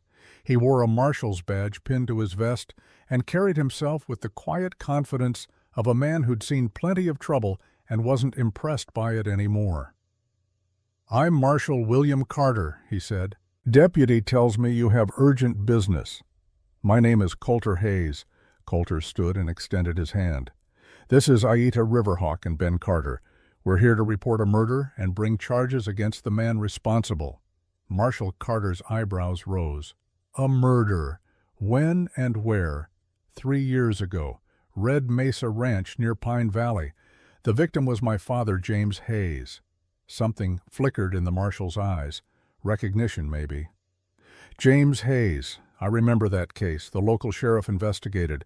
No suspects, no witnesses, no evidence. Case went cold." "We have evidence now," Coulter said, "and a witness." Carter studied them for a long moment, his gaze moving from face to face. Then he gestured toward his office. "Come in, all of you. Let's hear what you have." They spent the next 2 hours in Carter's office laying out everything. Coulter showed him the letters from Drummond, each one more threatening than the last. He showed him James Hayes' journal, with its detailed accounts of Drummond's intimidation. He explained about the silver mine, about the maps, about the blood oath his father had made with the Apache. Aida provided her research, months of careful investigation documented in her notebooks. She'd built a timeline, connected dots, established patterns. And finally they told him about Sarah Whitmore, about what she'd seen the night of the murder and why she'd been too afraid to come forward until now. Marshal Carter listened to it all without interrupting his expression, giving nothing away. When they finished, he sat back in his chair and steepled his fingers beneath his chin. "This is serious," he said finally. "Very serious. If even half of what you're telling me is true, Silas Drummond needs to answer for it." "So you'll arrest him?" Coulter asked, hope surging in his chest. "Not so fast." Carter held up a hand. "I need to verify some of this. I need to interview Mrs. Whitmore myself, get her statement on the record. I need to have these documents examined by someone who can authenticate them. And I need to do some investigating of my own." "How long will that take?" Aida asked. "A few days, maybe a week," Carter said. "Look, I understand you want justice and you want it now. But if we rush this, if we don't build an airtight case, a good lawyer will tear it apart. And Drummond has the best lawyers money can buy." Coulter wanted to argue, wanted to demand immediate action, but he forced himself to think clearly. Carter was right. They'd come this far by being careful and methodical. Rushing at the end could undo everything. "What do you need from us?" he asked. "First, I need Mrs. Whitmore brought here so I can take her statement," Carter said. "Then I need you to leave the investigating to me. Go back to your ranch. Go about your normal business. Don't confront Drummond. Don't do anything that might spook him into running." "And if he comes after us?" Ben asked. "Then you defend yourselves, but you don't go looking for trouble," Carter replied. He stood and extended his hand to Coulter. "You did the right thing bringing this to me. Let the law handle it from here." As they prepared to leave the marshal's office, an old man shuffled in from the street. He was perhaps 70, bent with age, wearing ragged clothes, but his eyes were sharp, calculating. "Marshal Carter," the old man said. "I heard you're investigating Silas Drummond." Carter frowned. "And you are?" "Marcus Drummond," the old man said quietly. "Silas's father, the man everyone thinks is dead." The room went silent. Coulter felt his hand move toward his gun. "I'm not here to cause trouble," Marcus said quickly. "I'm here to help. My son is a monster, and I made him that way. I killed Daniel Drummond for those maps 40 years ago. I taught Silas that power matters more than honor, and now," his voice broke, "now I want to stop him before he destroys more lives." Marcus pulled out a worn leather journal. "This is my confession. Every crime I committed, every murder I ordered, and every crime Silas learned from me. Use it, Marshal. Stop my son." Carter took the journal carefully. "Why now?" "Why, after all these years?" "Because I'm dying," Marcus said simply. "Cancer, maybe 6 months left. And I don't want to meet my maker with this blood on my hands." He looked at Coulter. "Your father was a good man, better than I ever was. I'm sorry for what my family took from you." Coulter stared at the old man, seeing the genuine regret in his eyes. It didn't erase the past, but it was something. "Thank you," Coulter said finally, "for doing the right thing." They left the marshal's office feeling a mixture of relief and frustration. Relief that they'd finally gotten official help, frustration that justice would take time. "You trust him?" Ben asked as they mounted their horses. "I think so," Coulter replied. "He seemed genuine." "Seemed," Aida echoed, "but we won't know for certain until we see what he does." They made camp outside Prescott that night, not wanting to spend money on hotel rooms. As they sat around their small fire, one of the Apache warriors, a young man named Swift Arrow, spoke up. "The marshal is an honest man," he said in careful English. "But he is one man, and Drummond has many men, many guns." "What are you saying?" Coulter asked. "I am saying that maybe the white man's law is not enough," Swift Arrow replied. "Maybe we need to be ready for war." Red Sky had given similar warnings before they left. The Apache way was direct. Justice through action, not paper and courtrooms. But Coulter had committed to the legal path, and he needed to see it through. "If it comes to that, we'll be ready," Coulter said, "but we give the law its chance first." They rode back to the mountain camp the next day, collecting Sarah Whitmore for the journey to Prescott. Sarah was nervous about leaving Emily, but Red Sky's wife, a dignified older woman named Morning Dove, had taken the girl under her wing. Emily seemed happy playing with Apache children her own age, learning words in their language. "She'll be safe," Red Sky assured Sarah. "Safer here than anywhere else."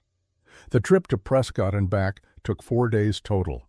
Marshal Carter took Sarah's statement, had it witnessed and notarized, and promised to begin his investigation immediately.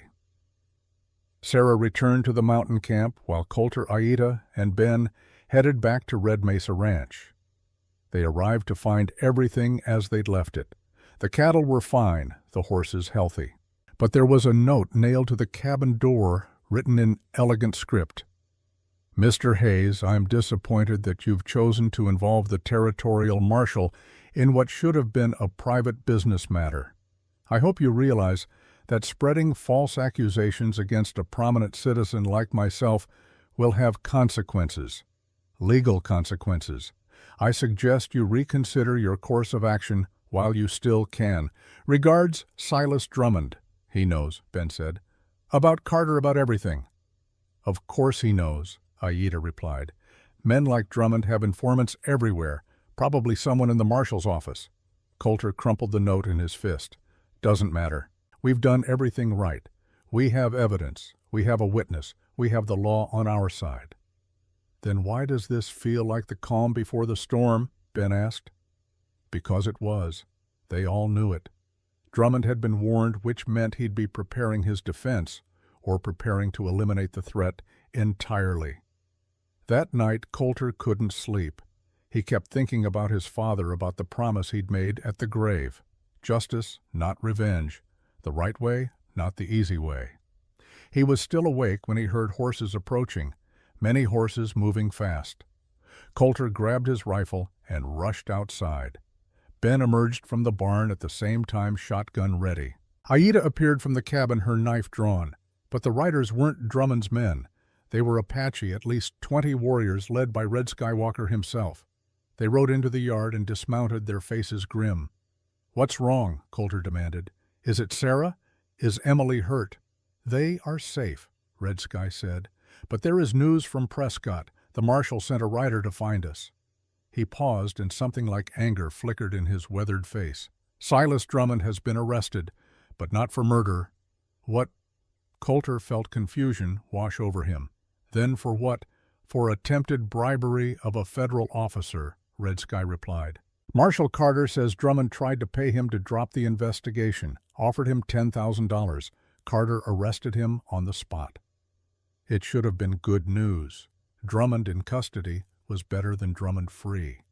But something about Red Sky's expression told Coulter there was more. "What else?" he asked. "Drummond posted bail within 2 hours," Red Sky said. "And now he has disappeared. The marshal's men cannot find him. He is gone like smoke on the wind." The words hung in the air like a death sentence. Drummond was free, he knew the evidence against him, and he'd disappeared. Which meant only one thing: he was coming for them. "How much time do we have?" Coulter asked. "Not much," Red Sky replied. "Maybe hours, maybe less." Coulter looked around at his ranch, his home, the land his father had died to protect. Then he looked at Aida and Ben, at the Apache warriors who'd ridden through the night to warn him. "Then we prepare," he said simply. "If Drummond wants a fight, we'll give him one. But we do it smart. We do it together, and when it's over, he answers for what he did to my father." The warriors nodded, grim-faced and ready. Ben checked his shotgun. Aida touched the knife at her belt. And Coulter Hayes, the shy rancher who'd spent 3 years in quiet grief, felt something cold and hard settle in his chest. Not revenge. Something cleaner than that: purpose. The storm was coming, and they would be ready. The sun was setting when they saw the dust cloud on the horizon. Coulter stood on the roof of his cabin, rifle in hand, watching the approaching riders. He counted at least 15 men, maybe more. They moved at a steady pace, not rushing, confident in their numbers and their purpose. "They're coming from the west," he called down to the others, 15 riders heavily armed. Red Sky had positioned his warriors strategically around the ranch. Some were in the barn, others behind water troughs and fence posts, a few in the tall grass beyond the main buildings.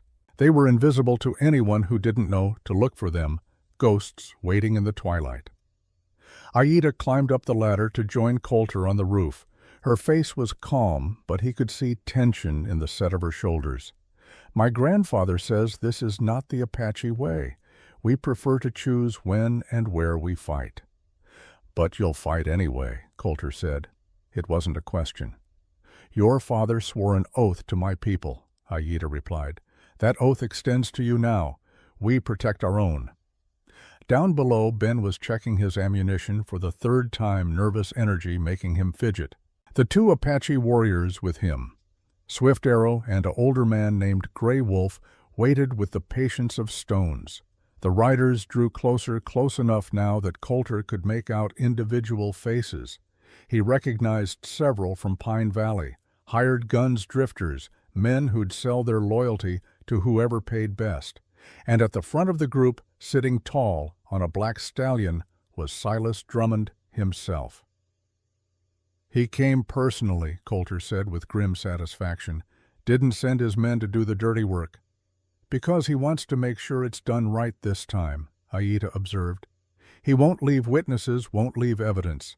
He'll kill everyone here and burn the ranch to the ground." "Then he's going to be disappointed," Coulter said. The riders stopped about 50 yards from the cabin just outside easy rifle range. Drummond dismounted with the ease of a man who'd spent his life on horseback. He was still dressed like a gentleman, expensive suit and polished boots, but he'd added a gun belt with 2 pearl-handled revolvers. "Hayes," Drummond's voice carried clearly in the still evening air. "I know you're in there. Come out. We need to talk." "We've got nothing to talk about, Drummond," Coulter called back. "The marshal has all the evidence he needs. You're finished." Drummond laughed, a sound without humor. "The marshal has paper. Papers can burn Hayes. Witnesses can disappear, and sons can die just like their fathers." The threat was explicit now, out in the open. No more civilized pretense, no more games. This was a man who'd come to kill and was confident enough to announce it. "You're making a mistake," Coulter said. "The marshal knows you're here. If anything happens to us, he'll know who did it." "Will he?" Drummond replied. "Carter is a good man, but he's practical. He'll find a way to explain it. Apache raiders, maybe. Bandits. These things happen on the frontier. Tragic, but unavoidable." One of Drummond's men leaned over and whispered something. Drummond nodded, then raised his voice again. "I know you're not alone, Hayes. I can see tracks everywhere. Apache ponies, if I'm not mistaken. And I'm guessing that old fool Red Sky Walker is out here somewhere with his warriors." He paused, letting that sink in. "That changes things. I came here prepared to deal with you and your friends. But if I have to fight Apache, this gets messy. People die. Maybe your people, maybe mine, probably both." "So what are you proposing?" Coulter asked, though he could guess. "A trade," Drummond said. "You give me the maps. Both of them, the one your father drew and the old Apache one. You give me the journal and the letters, all the evidence, and in return, I ride away. You live, the Apache live, everyone goes home." "Except justice doesn't get done," Coulter said. "Justice," Drummond's voice was mocking now. "Boy, there's no such thing as justice. There's only power. The strong take what they want, and the weak make excuses about fairness and law. Your father learned that lesson. I'm offering you the chance to be smarter than he was." Aida touched Coulter's arm, her eyes meeting his. "It's your choice," she said quietly. "My grandfather will support whatever you decide. If you want to trade the evidence for peace, we'll accept that." Coulter looked down at the leather satchel at his feet containing all the proof of Drummond's guilt. 3 years of grief, months of investigation, all condensed into a handful of papers and maps. He could give it up, walk away live, to to see another sunrise, but his father's ghost would haunt him forever, and the silver mine would go to the man who'd murdered to get it. "No," Coulter said firmly. He raised his voice. "No deal, Drummond. You want these papers, you'll have to take them, and I don't think you're going to find that as easy as you imagine." For a moment there was only silence. Then Drummond's pleasant mask finally cracked completely. His face twisted with rage, and he drew one of his revolvers. "Then you die tonight," Drummond snarled. "All of you. And I'll pry those maps from your dead fingers." He turned to his men. "Burn them out. Kill anyone who moves." The gunmen spurred their horses forward, spreading out as they charged the ranch buildings. And that's when Red Sky's trap closed. The Apache warriors rose from their hiding places like ghosts materializing from the earth itself. Arrows flew silent and deadly. 3 of Drummond's men fell from their saddles before a single shot was fired. The rest wheeled their horses in confusion, suddenly realizing they'd ridden into an ambush. "Fire!" Coulter shouted. Ben's shotgun roared from the barn, and 2 more riders went down. Coulter aimed carefully and squeezed his trigger. A man clutched his shoulder and toppled sideways. Aida fired her own rifle, a gift from her grandfather, and another rider's horse reared and threw its rider. The attack dissolved into chaos. Drummond's men had expected an easy fight, 3 or 4 people they could overwhelm with numbers. Instead, they found themselves caught in crossfire from multiple positions facing warriors who'd been fighting in these lands since before their grandfathers were born. But Drummond's men were professionals, too. They recovered quickly, diving off their horses and taking cover behind whatever they could find. Return fire began, bullets thudding into wood and whistling overhead. A round punched through the cabin roof inches from Coulter's head. He dropped flat, pulling Aida down with him. "We need to get off this roof," he said. They scrambled to the ladder and climbed down. Inside the cabin, Coulter grabbed his father's rifle and extra ammunition.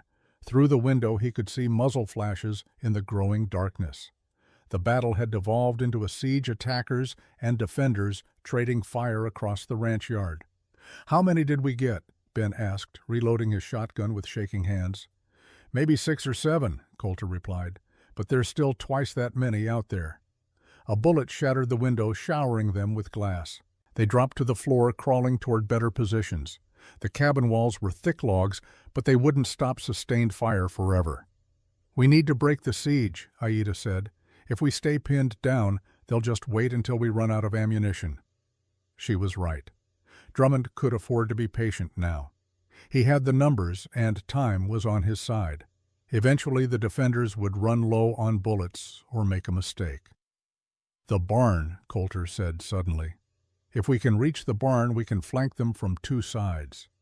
"That's 30 yards of open ground," Ben pointed out. "They'll cut us down before we make it halfway." "Not if we have a distraction," Swift Arrow said. The young Apache warrior had moved silently into the cabin through the back door. "Gray Wolf and I will draw their fire. You run while they shoot at us." "That's suicide," Coulter protested. Swift Arrow smiled, his white teeth flashing in the darkness. "We are Apache. We do not die easily." Before Coulter could argue further, Swift Arrow was gone, slipping back out into the night. Seconds later, Coulter heard the distinctive war cry of the Apache, high and piercing, followed by the boom of rifles. "Now!" Aida shouted. They burst from the cabin door, running low and fast toward the barn. Coulter heard bullets cracking past his head, felt the hot breath of one pass so close it singed his hair. But Swift Arrow and Gray Wolf were doing their job, drawing fire from 3 different positions, giving the running figures barely enough distraction. They crashed through the barn door and dove behind hay bales. Ben was breathing hard, his face pale. "Jesus, Mary, and Joseph," he gasped. "Thought I was dead for sure." Coulter crawled to a gap between boards and peered out. He could see at least 4 gunmen taking cover behind water troughs and wagons, and beyond them, still mounted on his black stallion like some dark general, was Silas Drummond himself. "I'm going after him," Coulter said. "That's crazy," Ben protested. "You'll never make it." "I have to try," Coulter replied. "As long as Drummond lives, this doesn't end. He'll just hire more men, try again. The only way to stop this is to stop him." Aida grabbed his arm. "Then I'm coming with you." "No," Coulter said firmly. "I need you here. If I don't make it, you take the evidence to Carter. Make sure my father's death means something." For a moment, Aida looked like she might argue. Then she nodded understanding in her dark eyes. She leaned forward quickly and kissed him, her lips warm and soft against his. "Don't die, cowboy." Coulter checked his Colt, making sure all 6 chambers were loaded. Then he took a deep breath and slipped out the barn's side door into the shadows. The ranch yard was a nightmare of smoke and gunfire. Bodies lay scattered in the dirt, some moving, some still. Red Sky's warriors were holding their positions, but Coulter could see they were running low on arrows. Soon it would come down to knives and close combat. He moved from shadow to shadow, using every bit of cover, working his way around the edge of the battle. Drummond was still on his horse, directing his men, seemingly unconcerned about the danger. The man's arrogance was stunning. Coulter got within 20 yards before a guard spotted him. The man shouted and raised his rifle, but Coulter was faster. His Colt spoke once and the guard fell. But the damage was done. Now everyone knew he was there. Drummond wheeled his horse around his pearl-handled revolvers, coming up. The 2 men faced each other across the bloody dirt of the ranch yard, and for a moment everything else seemed to fade away. The gunfire became distant, the shouts and screams muffled. "You should have taken the deal," Drummond said. "You should have let my father live," Coulter replied. They fired simultaneously. Coulter felt something punch into his left side, a hammer blow that spun him halfway around, but he saw Drummond jerk in the saddle, saw blood blossom on the man's shoulder. Both men had scored hits. Drummond's horse reared, spooked by the gunfire. The rancher fought to control it with one hand while trying to aim with the other. Coulter raised his Colt again, fighting through the pain in his side.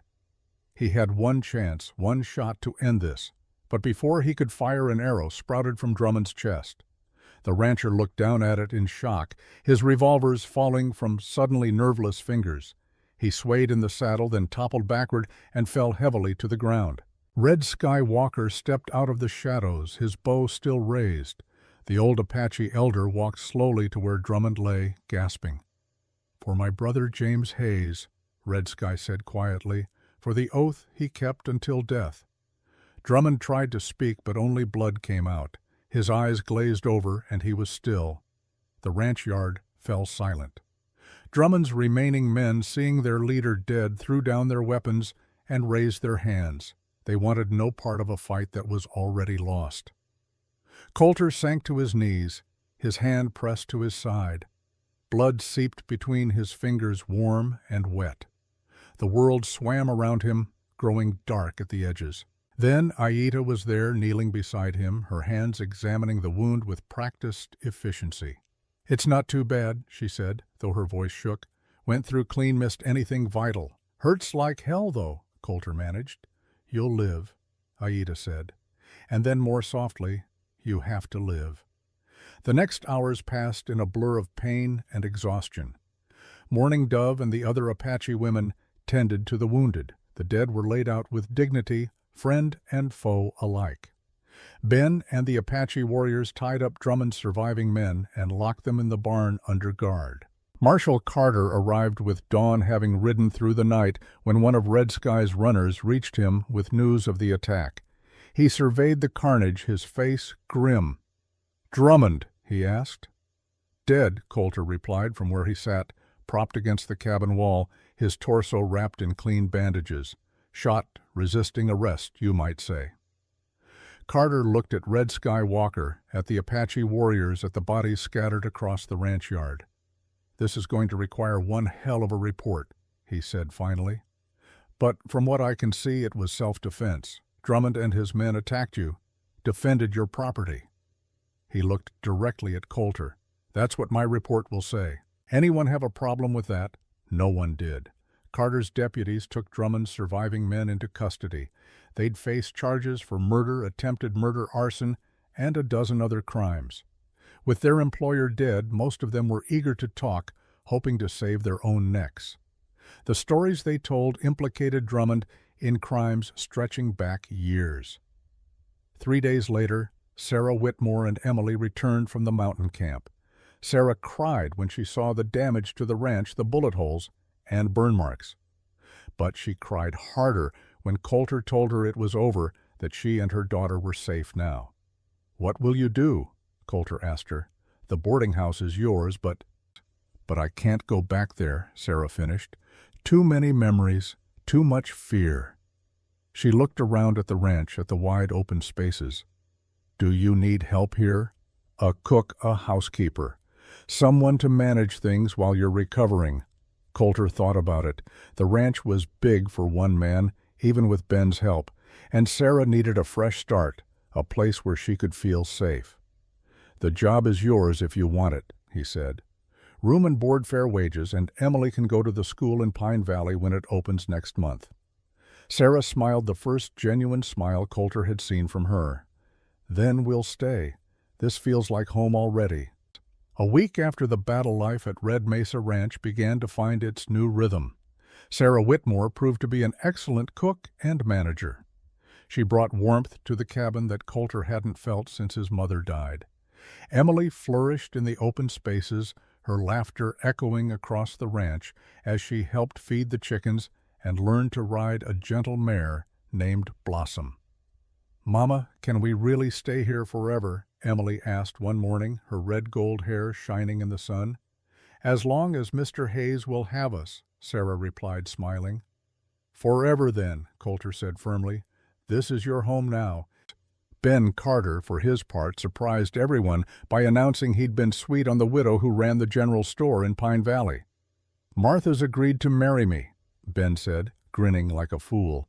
"Says she needs a man who knows how to use a shotgun and isn't afraid of hard work. I figure that's me." "About time," Coulter said, clapping his friend on the shoulder. "You deserve happiness, Ben. You've earned it 10 times over." "We'll stay close," Ben promised. "Just down in town. I can still help out here when you need me." Red Sky Walker prepared to return to the mountain camp with his warriors. They'd helped repair the worst of the damage, mended fences, and patched bullet holes. Now it was time to go home. "The oath is fulfilled," Red Sky told Coulter. "Your father is avenged. The silver mine is yours to do with as you will. But remember the promise James Hayes made, that the wealth would be shared, used to help both our peoples." "I remember," Coulter said, "and I'll keep that promise. We'll use the silver to build schools, dig wells, buy medicine, for everyone, Apache and white alike." Red Sky placed his weathered hand on Coulter's shoulder. "You are your father's son. He would be proud." As the Apache prepared to leave, Aita lingered. She and Coulter stood by the corral, watching the sunset paint the mesa in shades of crimson and gold. "Will you stay?" Coulter asked. "Help me figure out how to keep my father's promise." "For a while," Aita replied. "I have a story to write. About justice, about courage, about two peoples coming together. It deserves to be told properly. And after the story is written," Coulter pressed. Aita turned to face him, her dark eyes warm. "After, we'll see. I'm not good at staying in one place. I told you my name means first to dance. I'm always moving, always seeking." "Maybe you'll find what you're seeking here," Coulter suggested. "Maybe I already have," Aita said softly. She leaned up and kissed him again, longer this time, full of promise and possibility. When she pulled away, she smiled. "But don't expect me to make it easy, cowboy. You'll have to work for it." "I'm a rancher," Coulter replied. "I'm used to hard work." They stood together as the sun sank below the horizon, two people from different worlds who'd found common ground.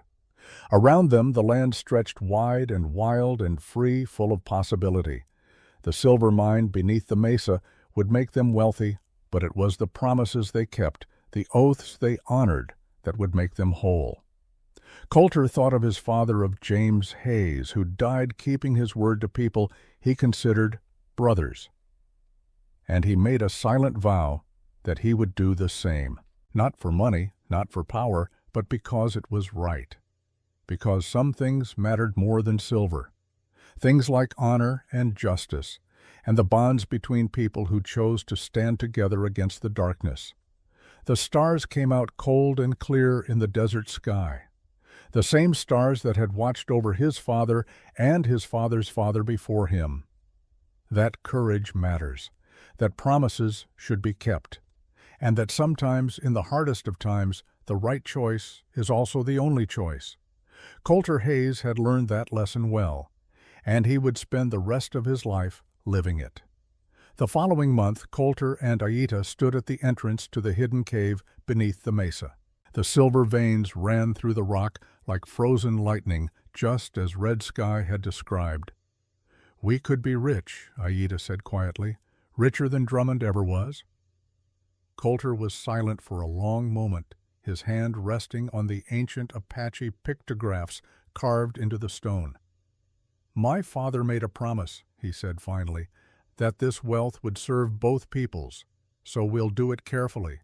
Take only what we need for schools, wells, medicine, leave the rest for future generations who might need it more." "And if others learn about it?" Aita asked. "If more men like Drummond come looking?" Coulter looked at the leather satchel containing both maps. Then, with deliberate care, he struck a match and held it to the papers. They watched as the maps curled and burned, the secrets turning to ash. "Let it stay hidden," Coulter said. "Some treasures are worth more when they're protected than when they're spent."